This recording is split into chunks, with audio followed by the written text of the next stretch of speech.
Good morning, students. So today we would like to start a new topic, that is generalized uncertainty principle. Uh, I understand your problem that to understand the generalized uncertainty principle through the video lecture is little bit tricky and difficult for you. But if we together try these things, so we can succeed. Okay, so let's start the generalized uncertainty principle.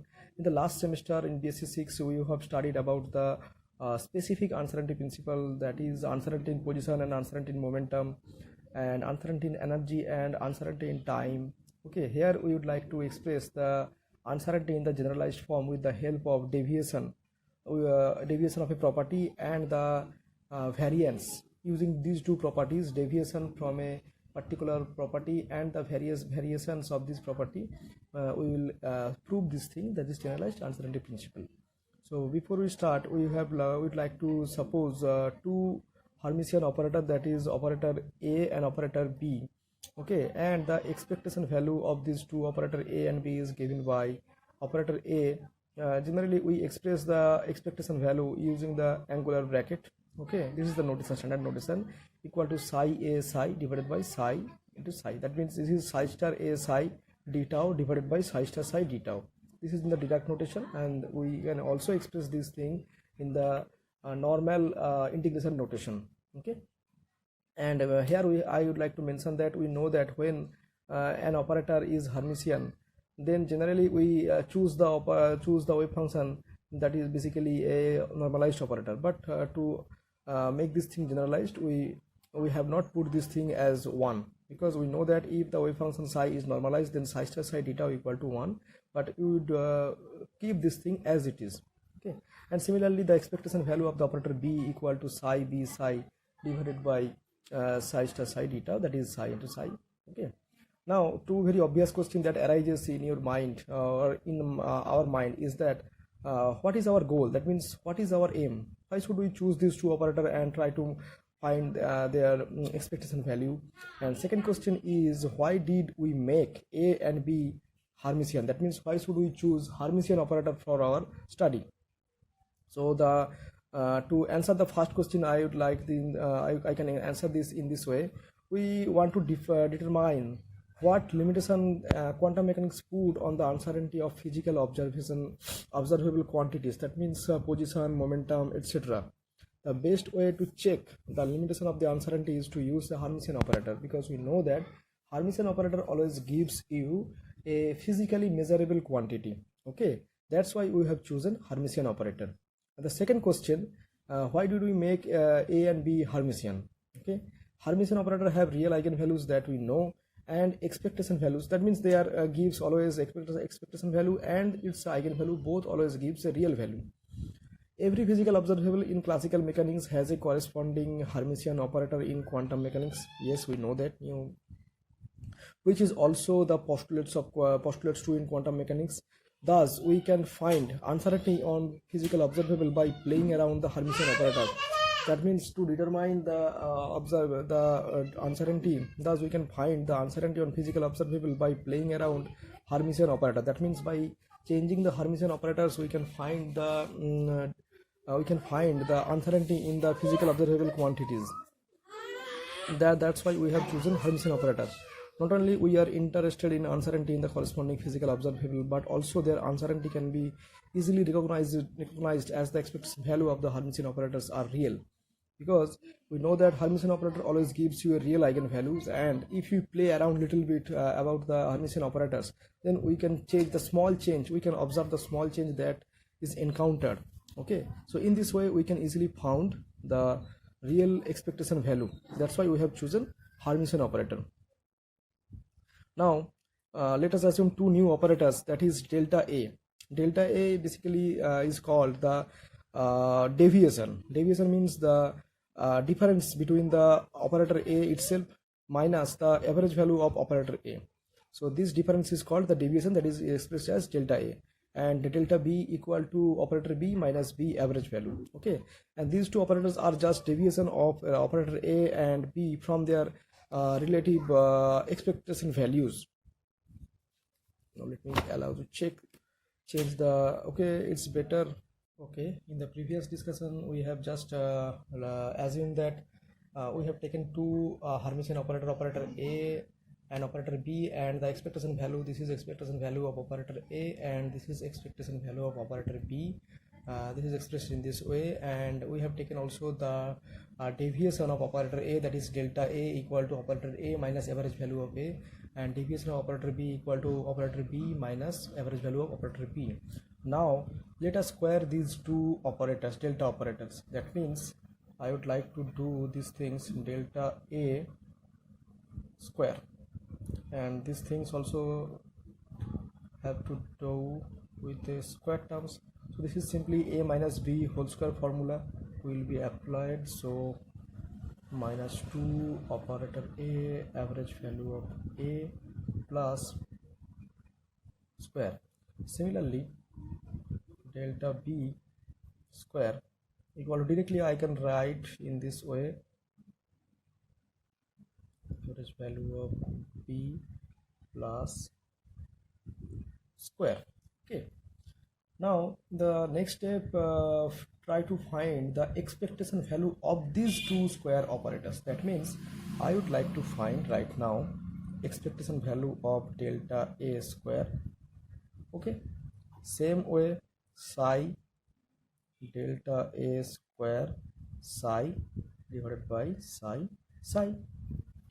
And if I just express these things in this way, that means if I just put the value of delta A square, total things, okay, psi minus 2A average A plus average square psi divided by psi.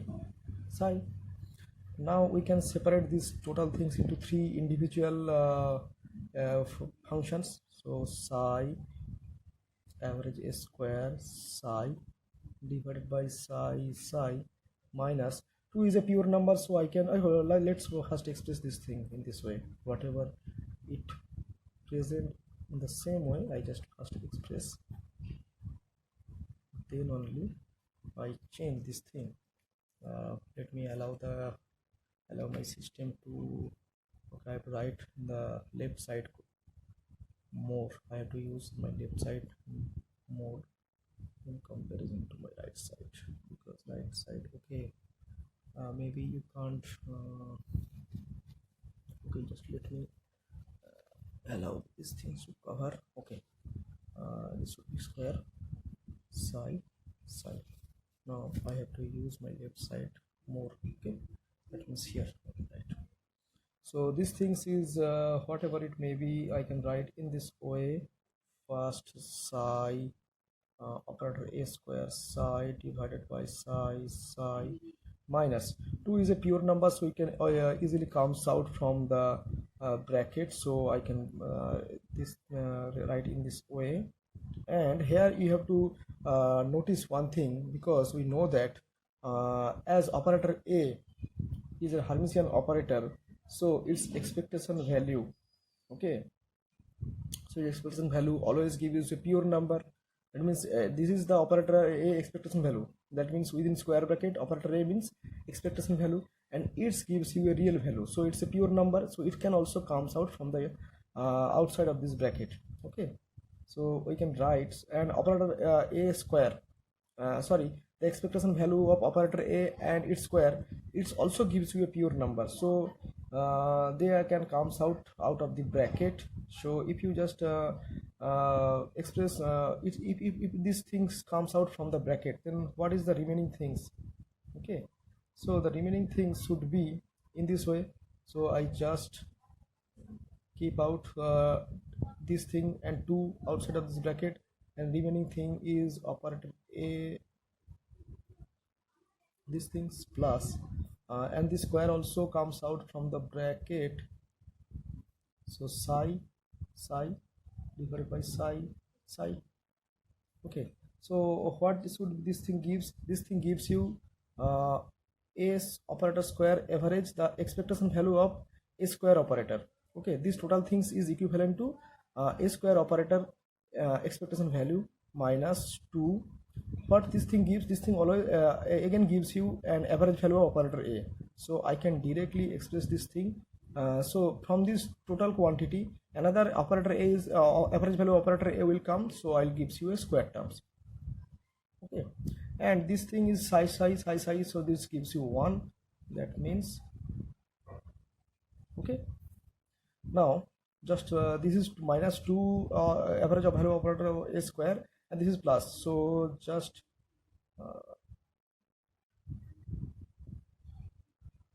okay. So up to this point, I think this is very easy and clear. And similarly, operator B also gives you the same value, so I can directly write this thing, whatever I write for operator A gives you B operator square minus average value of operator Y plus its square. And I have not put any equation number, so I don't no need to put any number right now. Now from statistics, it is already known that the expectation value of square of a quantity, the expectation value or average value of square of a quantity, that means operator, minus the square of the expectation value of that quantity is called its variance. That means if I write this thing right again here, delta A square.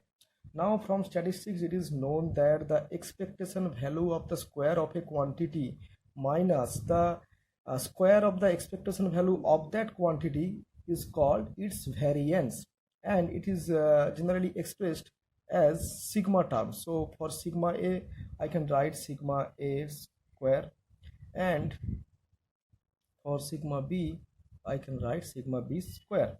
So variance, what variance measures? Variance basically measures, I can write here, variance measures how far a set of numbers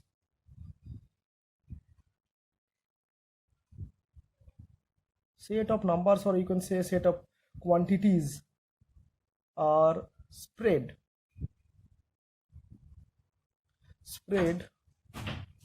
out from their average value.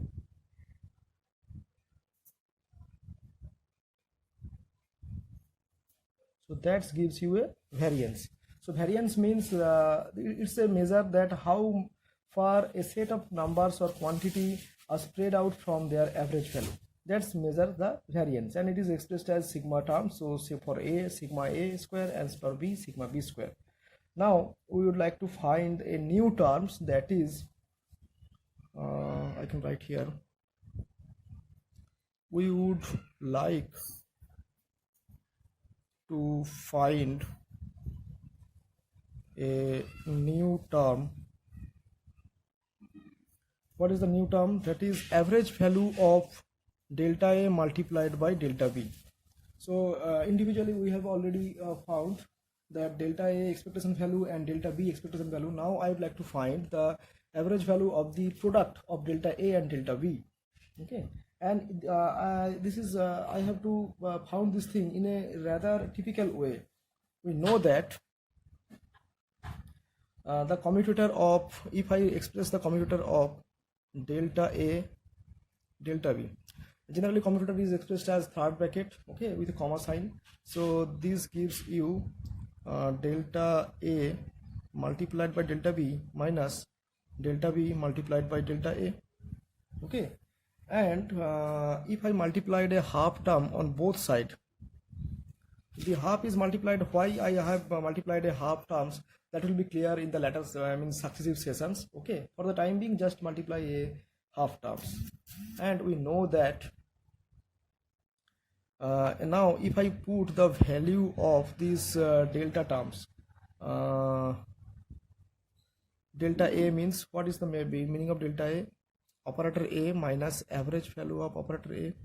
Similarly, for operator B minus average value of operator B, minus operator B minus average value of operator B, minus operator A minus average value of operator A. I just put the value of delta A, delta B, delta B, delta A here. Okay, and okay, I express this in a elaborate way. So I multiplied this thing, delta A multiplied by delta B, delta A multiplied by average value of delta B, average value of delta A and B. As average value of any quantity is a scalar quantity, so I can arrange these things rather in this way: operator B multiplied by average value of operator A. Because this is a scalar quantity, I can put either in front or in back, that is not a problem. Minus minus plus average value of A multiplied by average value of B. Now comes the real things, minus BA. So this is total pure operator, so you can change the position. Now when it comes for average value, then you can put anywhere. So minus minus plus, so I can write here. So operator B and average value of operator A, and for the next term average value of B and A, so minus minus plus, so put a plus sign. I can put operator A first, then average value of operator B, and minus minus plus, and then minus, then gives you the minus quantity, average value of A multiplied by average value of B. Now you just find which terms will be cancel out each other. These terms are cancel out each other, or average value of B and A, these terms will cancel out each other, and also this term. So only the remaining terms are, oh sorry, extremely sorry, you have to lock this thing, otherwise it will be always gives you a problem. Okay, sorry. Okay, miss. My copy always gives you a problem. Sorry. Okay, so the remaining terms are operator A multiplied by operator B minus operator P multiplied by operator A. So that is basically commutator of operator A and B. So I can write in this way, operator A comma operator B commutator. Look, the average value, half of the average value of delta A commutator and delta B commutator is exactly equal to half of the commutator of simply operator A and B. Okay, so now just let me turn the page. Now we would like to express another thing that is called anti-commutator. Now the anti-commutator of delta A and delta B is, okay, we generally express the anti-commutator in with the help of a second bracket. So here also I would like to multiply a half quantity for my purpose, so delta A comma delta B, but with a second bracket, and for third bracket and for commutator we use a third bracket. Okay, so this quantity should be equal to half. When I execute this thing, I can express this delta A delta B. For anti-commutator we use a plus sign in between. Okay, so delta B delta A.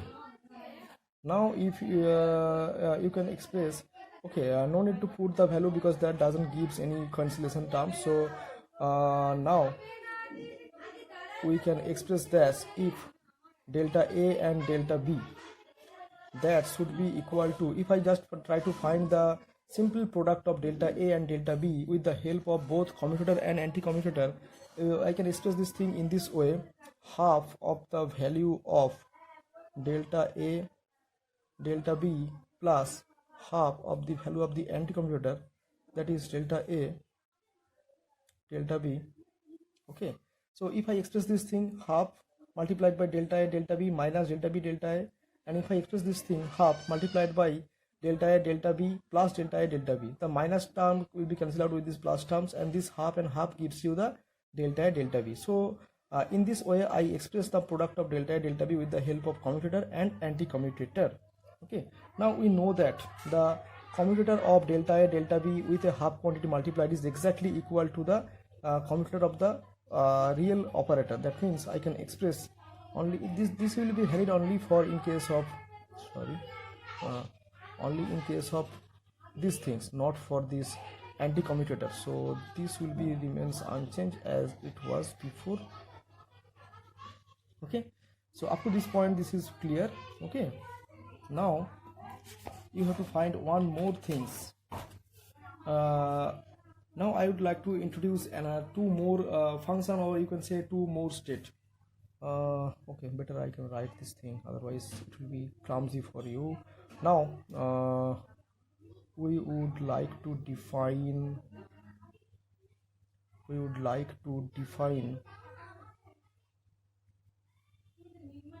two new state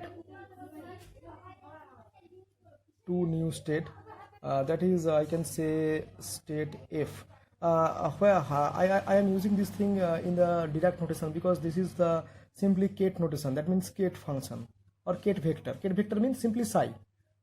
Okay, so this gives how these things are come. If delta a operator, let's say if delta if delta a operator operates on a wave function psi, that gives you the new wave function f. Similarly, if delta b operator operates on a wave function psi, that gives you a new function, that is g. Let's see. Okay, now here I would like to mention one new condition, or you can say relation for you exactly. This is called Sieg-George inequality. What does it means? Applying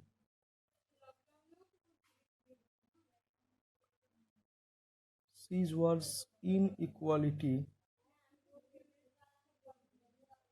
What is the inequality? It tells that if f star f, this is f star, this is f star f multiplied by g star g, okay, then gives you the product that should be greater than or equal to the modulus of f star into g square. Okay, so you get f operator f function f by applying delta a operator on psi, and you get the function g by applying delta b operator on psi. And if you just take the complex conjugate or adjoint of f and then multiplied by f, similarly adjoint of g multiplied by g, and they take the product of these two, that should be always greater than or equal to, if you take the cross term, means f star g, and then take the modulus and then take square. Okay, this is called Sieg-George inequality condition, and we will use this thing later cases. So if I just express equation number, okay, I have not put any equation number, so forget about the equation number. If I just express this equation in terms of delta a and delta b, that means in the real fact. So if I just would like to just find the f, this is the f term, and take the adjoint, then what will happen? I have to do one things. How f things will come? If things will come in this way, that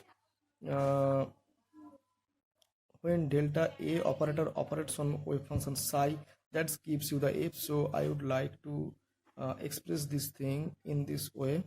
Okay, this is adjoint sign, sorry. So this gives you the adjoint. Now if I just put the delta a operator adjoint and psi star, so psi gives comes here, because this is the normal vector. When I put the adjoint, it becomes the complex conjugate, so it will come in this way, delta a operator multiplied by psi. Okay, this is the adjoint sign, and we know that as a operator is Hermitian, so its variation its a deviation operator delta a is also Hermitian, or that will be proved later. So if I'd like to move the delta a operator in out of this sign, then I have to put a delta a dagger sign. So I just move this delta a operator again from this complex conjugate part. Similarly, now I just found that f star f dagger operator. Now if I just try to find that f star f, then what will come?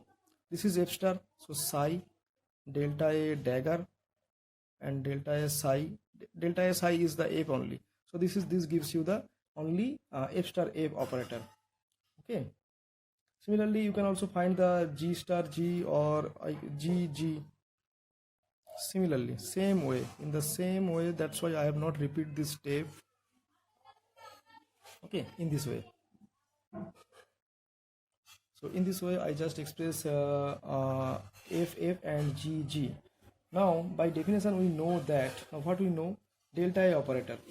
Okay, what delta A operator means?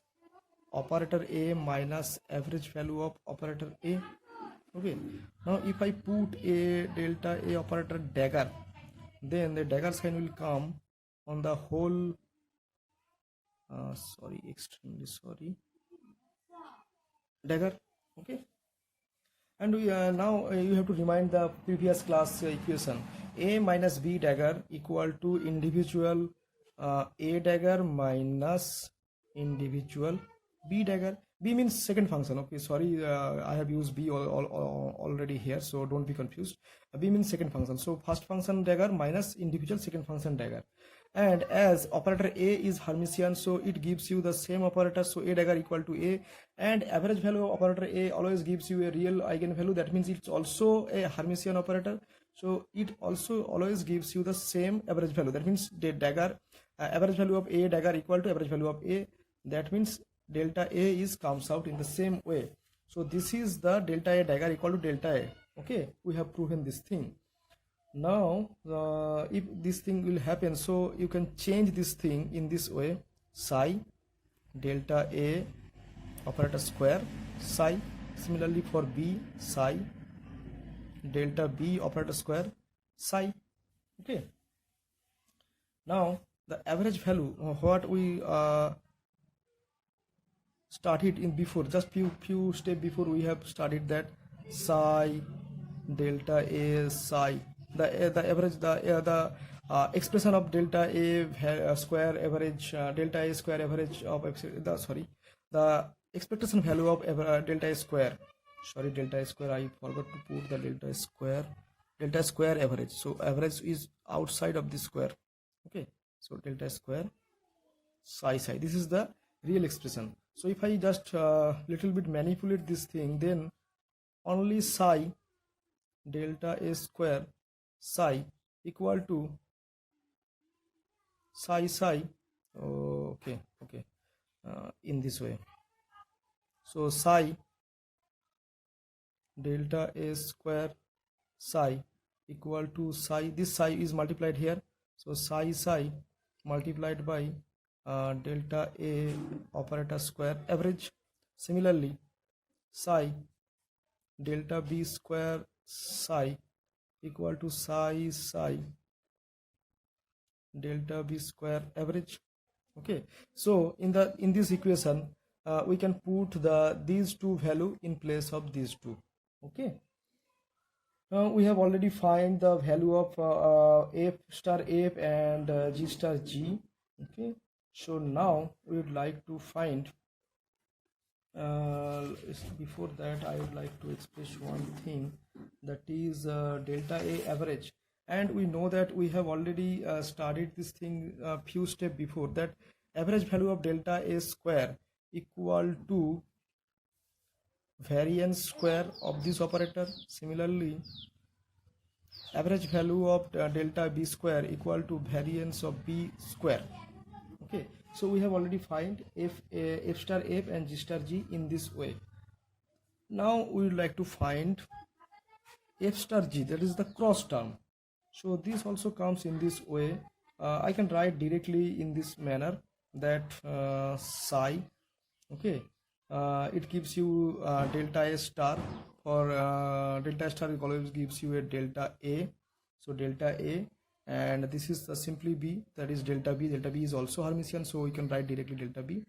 Okay, in this way. Now the expectation value, by definition, the expectation value of F and G. Okay, the expectation value, by definition of expectation value, we can write that psi F G. Okay, psi F and G. Okay, psi F and G. Sorry, sorry. F and G means psi delta A delta b psi by psi and psi. This is the definition of expectation value of f and g. So if I manipulate this thing little bit, then this comes at psi delta a delta b psi equal to, this will multiplied here, psi multiplied by f and g. So I express all these stuffs in this way.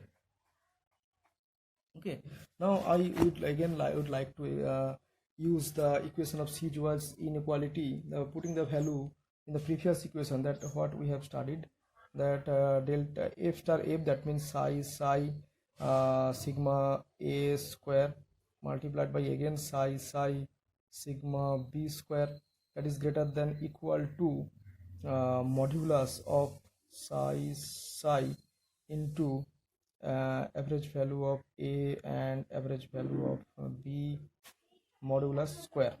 So okay, psi this gives you the psi square, psi square, and again if I just express keep this thing outside, so this gives you a square, and from both sides you can eliminate this thing. So only the remaining things are sigma a square sigma b square greater than equal to modulus of delta a modulus of delta b square.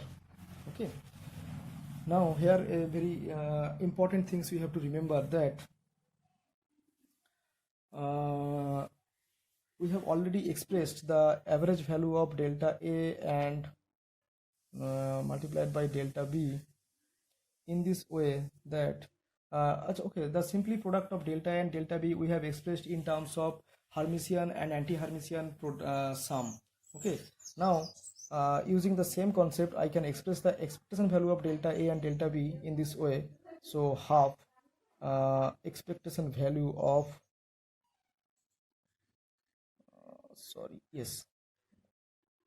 plus half expectation value of the anti-commutator. This is second bracket, don't be confused, delta A delta b, okay, this is the angular bracket. Okay, now here very important things you have to remember, the first term in the right hand side, that means this term. Okay, okay, I am writing here the first term in the right hand side is the expectation value of an anti-Hermitian matrix. Okay, here I would like to mention the commutator of two Hermitian operator always gives you an anti-Hermitian product. Okay, the commutator of two Hermitian operator, this is commutator of two Hermitian operator always gives you an anti-Hermitian quantity or matrix. So the value expectation value of on an anti-Hermitian matrix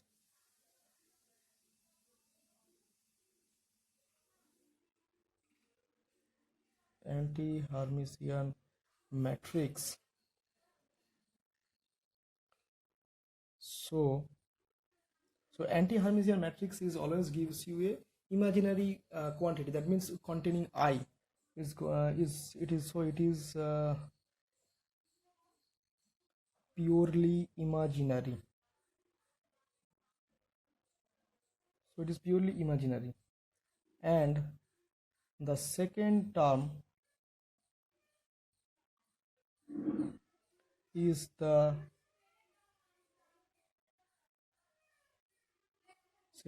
expectation value of, and the second term is the expectation value of Hermitian matrix. Actually anti-commutator gives you a Hermitian matrix, that's why it's a Hermitian matrix, so it is real quantity. That means from this thing a imaginary quantity will come, and from this thing a pure real terms will come. Okay, Now here just I have just mentioned this thing, the commutator of two Hermitian operator, that means this thing, commutator of two Hermitian operator is anti-Hermitian, and so its expectation value is imaginary. And the on the other hand, the anti-commutator of two Hermitian operators, because delta A is also Hermitian, we have already proven this thing. So the anti-commutator of two Hermitian operator is Hermitian, and so its expectation value is real. Okay, so now I would like to express that modulus of expectation value of delta A and delta B, that gives you okay, take the modulus of this quantity and take square, then this gives you a simply square of these two terms. That means we take modulus of A and B square plus modulus expectation value, then anti-commutator delta A delta B. Sorry, I have put by mistake here a comma sign. This is the simply product of delta A and delta B. That means this quantity, simply this quantity square. Okay. Now here I have to mention a very important and typical matter that you have to remember for your rest of these calculations, you can say. Just a minute. Yes, probably you have not seen this thing. Now the magnitude square of imaginary part, I have written this thing. The magnitude square of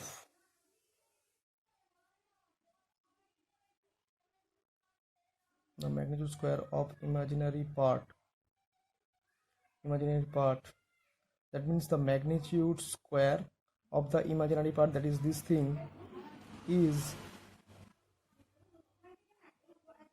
you can see beyond this thing, is less than or equal to the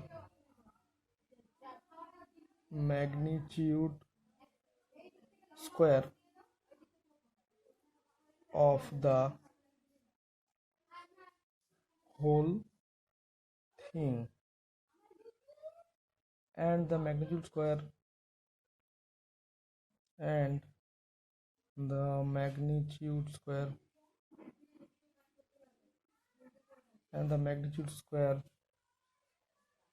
of real part,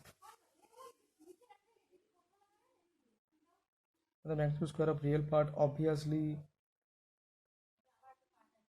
greater than or equal to 0. Let me again clear these things.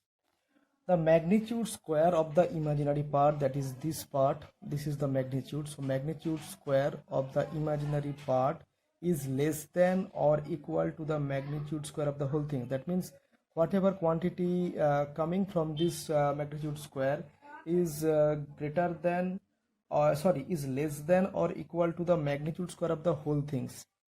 Either this quantity, whatever quantity coming from this thing, is equal to the whole things or less than, means negative quantity. Okay, and the magnitude square of the real part, this thing, obviously greater than or equal to 0, either greater than 0 or equal to 0.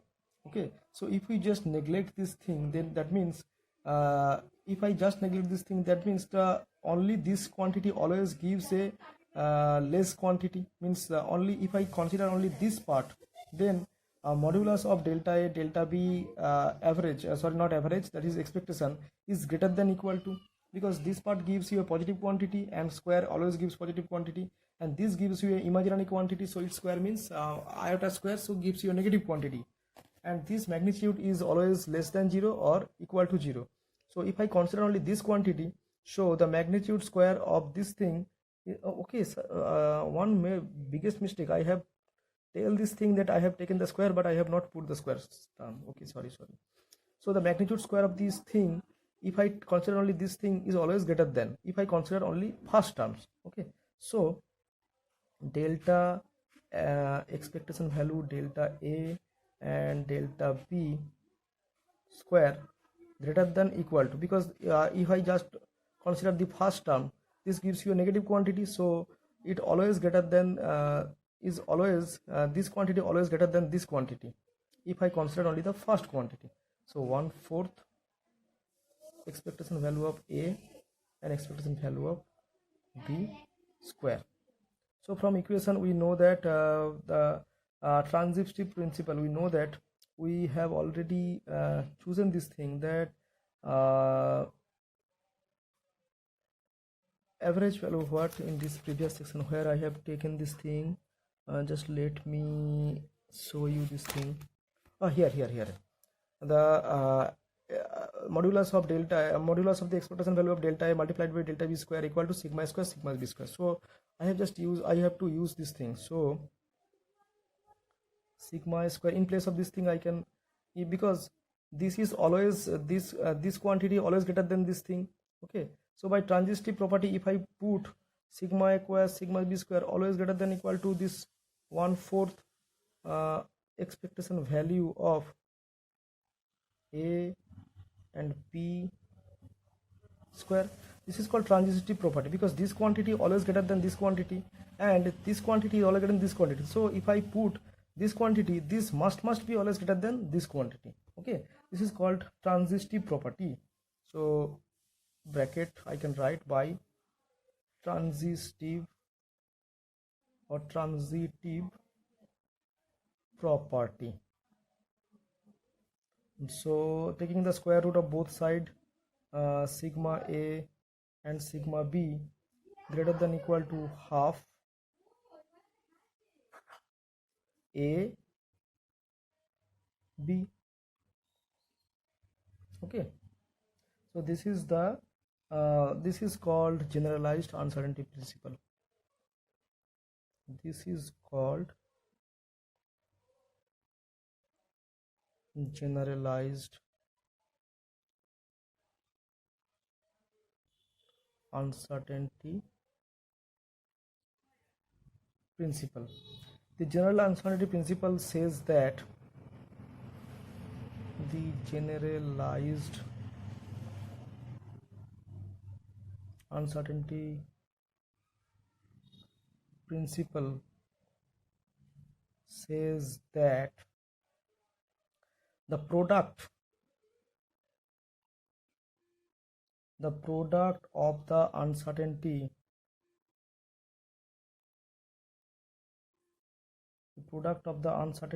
or standard deviation,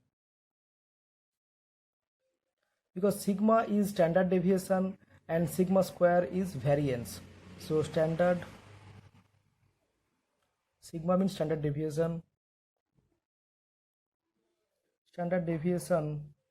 of two observable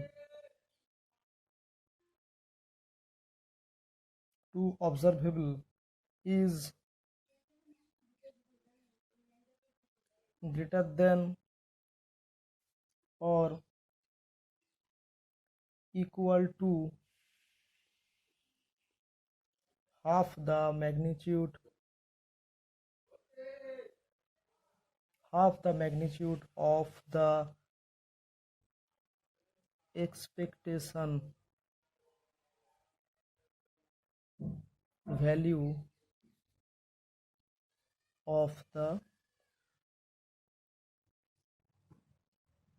commutator of the Hermitian operator.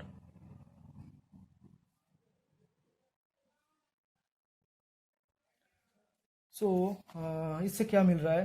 Let's just explain this thing. The generalized uncertainty principle says that the product of the uncertainties or standard deviations of two observable, the product of the uncertainties or standard deviation, sigma is standard deviation, the product of the uncertainty or standard deviation of two observable is greater than or equal to half the magnitude of the expectation value. This is the expectation value, half the magnitude of the expectation value of the commutator of Hermitian operator, because AB was Hermitian. We have chosen this thing as Hermitian operator. So we can easily express this thing in this way, taking the example of, let's say, if I express the your known example, that is delta x and delta px, okay, that should be greater than equal to, if I just express this thing in this way, 1/4 expectation value of the operator x and commutator px, okay.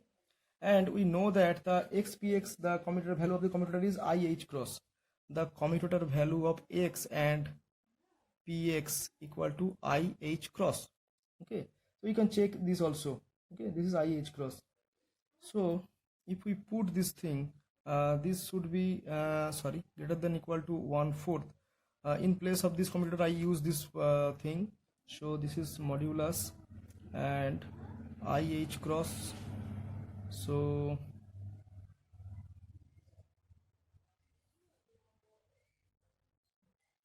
okay, just a minute, let me check xpx. What is the commutator value? Xpx, that means this gives you the value of IH cross. Yes, H cross by I or IH cross. So if I put the value in this place of IH cross, that gives you, yeah, if we put this thing IH cross and take a square, so square term always gives you a positive quantity. And if I just neglect that this is the imaginary part, because we know that first quantity gives you always a imaginary part, so if I just neglect the I, then this is thing gives you H cross by 4. Or you can say, or I can write here directly, if I just eliminate square term from both sides, xp is greater than equal to H cross by 2. So this is your well-known uncertainty principle for position and momentum. Okay, so you can cross check this thing in this way.